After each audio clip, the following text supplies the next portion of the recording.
शफी जान साहब, ये जो राब्ते हैं सियासी सतह पर भी और दूसरे भी, दोनों सियासी जमातों के लीडर्स के रहें तो ज़्यादा बेहतर रास्ता होता है। सियासी लोगों से बातें करते, इकट्ठे बैठ के चाय पीते, लाहे अमल बनाते, वो ज़्यादा बेहतर लगती हैं। और मेरे ख्याल में सियासत को तरजीह इसलिए दी जाती है कि इसमें एक मुशावरत का अमल शामिल हो जाता है। वो ये मुशावरत का अमल पाकिस्तानी सियासत में नापैद है पिछले कुछ अरसे में। अब लगता है कि शायद पीटीआई उस चीज़ को दोबारा उसी राह के ऊपर अपने आप को गामजन करने का इरादा रखती है। कुछ तब्दीली है पीटीआई के अंदर, क्योंकि पिछले 2 दिनों से लबो लहजा पीटीआई की क़यादत का कुछ बदला हुआ है।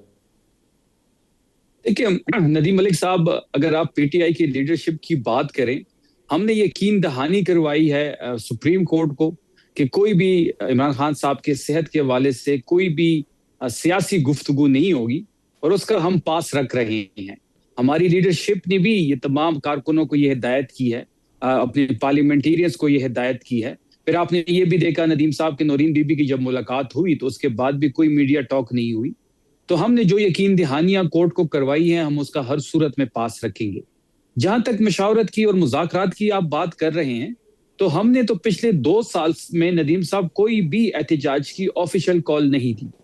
आपने देखा होगा कि अली अमीन साहब थे या फिर सुहेल आफरीदी साहब को भी 9 महीने हो गए हैं। पहली दफा 27 की तारीख जो है वो कॉल की गई है। बीच में जो 26 नवंबर के बाद से लेके 5 अगस्त तक तो कोई कॉल नहीं थी। हमने बिल्कुल मुज़ाकरात को भी टाइम दिया, मशावरत को भी टाइम दिया, गौहर साहब भी चीजों को आगे लेके बढ़े, लेकिन वो डेडलॉक का शिकार हुए। फिर अचकजई साहब जब अपोजिशन लीडर बने तो उनकी भी ख्वाहिश थी कि बातचीत के जरिए ही मसले का हल निकाला जाए। उन्होंने भी कोशिश की, लेकिन सूदमंद साबित नहीं हुई। ये तमाम तर चीजें इसलिए नहीं हुई कि इस हुकूमत के पास कोई इख्तियार नहीं है। आपने देखा होगा नदीम साहब कि जब हम इनको मुलाकात के हवाले से कहते थे, ये कहते थे कि आप अदालत जाएं, अदालत फैसला करेगी। फिर जब हम शिफ्टिंग की डिमांड कर रहे थे, तब भी ये कहते थे कि आप अदालत जाए। अब अदालत ने एक फैसला दे दिया है तो ये हुकूमत उस पर अमल दरामद के लिए तैयार नहीं है। देखें, ये जो फैसला आया है और ये जो सरकारी बोर्ड का एक जो रिपोर्ट आई है, ये इस हुकूमत के खिलाफ चार्जशीट है। अगर हुकूमत, जब हम डिमांड कर रहे थे और उनको शिफ्ट कर देते, तो आज हुकूमत एक हाई एंड मोरल ग्राउंड पे होती। लेकिन इस हुकूमत की तो पस्ती इतनी है और इतनी अना है, इतनी जिद है जो खत्म ही नहीं हो रही, जो उनकी सेहत पे सियासत कर रही है। जिस दिन फैसला आया, ये चाहिए तो यही था कि इमरान खान साहब को ये शिफ्ट कर देते। नवाज शरीफ के टाइम पे तो हमने उनको बाहर भेजा। क्या लंदन में कोई सरकारी हॉस्पिटल था? क्या जरदारी साहब जब जियाउद्दीन हॉस्पिटल गए हमारी हुकूमत में, क्या वो सरकारी हॉस्पिटल था? इस मुल्क में तो मुशर्रफ ईसीएल में होने के बावजूद इलाज के लिए बाहर गए। लेकिन इमरान खान के टाइम पे ये सारी चीजें क्यों हो रही है? ये हुकूमत इतनी पस्ती का शिकार क्यों है? मतलब ठीक है, हमारी सियासी हरीफ है, हमारी मतलब सियासी नालायकी हो सकती है, लेकिन एक दूसरे के सेहत पे इस किस्म के इकदाम नहीं होने चाहिए। हमने तो नवाज शरीफ को पहले सरकारी हॉस्पिटल में शिफ्ट किया, फिर निजी हॉस्पिटल में शिफ्ट किया, फिर वो जाती उम्रा में चले गए, एक आईसीयू वहां पे बनाया गया, फिर 50 रुपए के स्टाम्प पेपर पे लंदन जाने दिया। लेकिन इमरान खान साहब के टाइम पे ये तो इसको पिम्स लाते हैं, जहां पिम्स में रेटिना का स्पेशलिस्ट नहीं है। अब जब सुप्रीम कोर्ट ने हुक्म दे दिया है कि निजी हॉस्पिटल में आप शिफ्ट करें उनको, तो ये हुकूमत कर नहीं रही, कभी एक बहाना बना रही है, कभी नजरसानी की अपीलें कर रही हैं। एक और चीज नदीम साहब, आपने कल देखा होगा कि जब ये फैसला आया तो इसी हुकूमत के कुछ नुमाइंदों ने फैसले का खैर मकदम किया।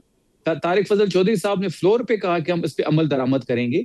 राना सनाउल्लाह साहब का बयान आया, लेकिन फिर कुछ घंटों बाद जब तहरीरी फैसला आया और उसके चंद घंटों बाद इनके वजीर कानून मीडिया पे आ गए, उन्होंने कहा कि जी हम नजरसानी की अपील करेंगे। फिर अगली सुबह जो दो इनके वफाकी वजीर हैं जो अपनी बदजबानी के लिए मशहूर हैं, वो मीडिया पे आते हैं और वो फिर इल्जामात की बारिश करते हैं।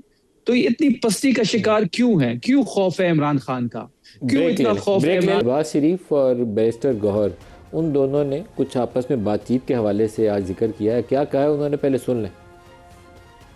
ऑपोजिशन के साथ मैंने हमेशा कहा कि हम बामकसद बातचीत के लिए तैयार हैं। ऑपोजिशन को इनवाइट करता हूं कि वो आएँ, बैठ के बात करें, मामलात हैं उनको बातचीत से तय करें, ताकि पाकिस्तान की माशी तरक्की और जमहूरियत को हम तकवीत दे सकें। मगर ताली दोनों हाथों से बचती है। अब उनके ऊपर ये मुनसर है कि वो कितनी जल्दी एक कंस्ट्रक्टिव डायलॉग के लिए तैयार होते हैं। ये अच्छी बात है अगर वज़ीर आज़म साहब स्टेप ले लें, और ये वक्त है कि स्टेप ऐसे लें ताकि मुज़ाकरात हो, सियासी मसाइल का सियासी हल हो, पाकिस्तान को हम अच्छे डायरेक्शन में लेके जाएं, पाकिस्तान की जमहूरियत को हम मजबूत करें, पाकिस्तान की मईशत को हम मजबूत करें।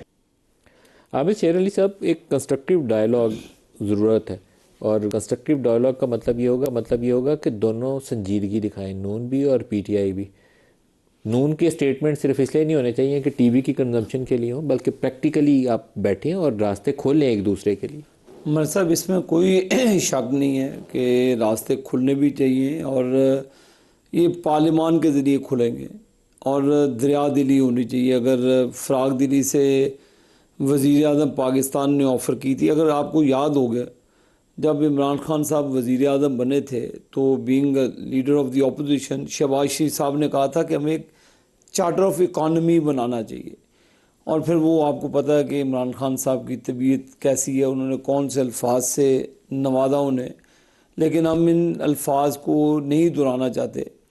अगर वज़ीर आज़म साहब ने कंस्ट्रक्टिव डायलॉग की ज़रूरत और अहमियत पर ज़ोर दिया है, तो फिर पीटीआई को भी चाहिए कि जो उनकी लीडरशिप है पार्लियामान के अंदर बैठी हुई है, एक मीनिंगफुल डायलॉग करें और मुल्क को आगे लेकर जाएं। और बिल्कुल चार्टर ऑफ इकॉनमी भी साइन होने चाहिए। जो मुल्क के हालात दिन ब दिन आपको पता है किन मामलात में जा रहे हैं, तो हमें इलेक्शंस आ जाएंगे, 2 साल के बाद आ जाएंगे, 3 साल के बाद आ ही जाने जी। 3 साल का अर्सा गुजर गया, 1.5-2 साल रहेंगे, इलेक्शंस आ जाएंगे।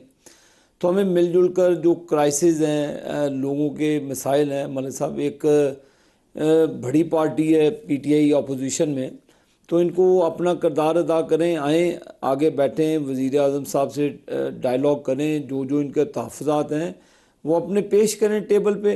तो दुनिया में मसाइल का हल डायलॉग से होता है। ईरान अमेरिका की जंग एक दहाने पे थी, डायलॉग के ज़रिए दुनिया के ममालिक ने पाकिस्तान के साथ मिलकर एंगेज किया, वो डिफ्यूज़ हुई, फिर आई, फिर उतराव चढ़ाव होता है। लेकिन आप मलिक साहब अगर मैं ना मानूं वाली पॉलिसी इख्तियार करेंगे तो आप उसमें नुकसान में जाएंगे, किसी और का नुकसान नहीं होगा।